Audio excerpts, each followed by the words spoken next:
Ipinasupina ng National Bureau of Investigation ang 4 na tao na nakasama umano ni Senador Bato de la Rosa bago siya umalis sa Senado noong May 14. Kabilang po dyan, si Suspended Acting Senate Sergeant at Arms Mau Aplasca at Pasay Police Chief Colonel Joselito De Sesto. Ipinasupina rin ang isang staff ni Senador de la Rosa at ang tiyuhin ni Senador Robin Padilla na nag-convoy umano sa sinakyan ni De La Rosa nang siya'y umalis ng Senado. Inaasahang haharap sila sa NBI ngayong linggo. Ayon kay PNP Chief Jose Melencio Nartates Jr., patuloy ang paghahanap kay De La Rosa sa mga kilalang tirahan, pinupuntahan at mga posibleng koneksyon niya. May mga lead na raw ang CIDG kung nasaan si De La Rosa pero hindi maaring isa publiko.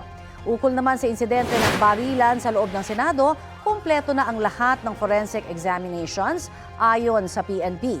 Kabilang daw dyan ang ballistic examination, firearms identification, bullet trajectory analysis, gunpowder residue test at paraffin test. Nakakolekta raw ang mga investigador ng 36 na cartridges sa ikalawang palapag ng gusali, 3 sa veranda at iba pang ebidensya sa Kalayaan Garden. 8 baril din ang isinailalim sa cross-matching examination.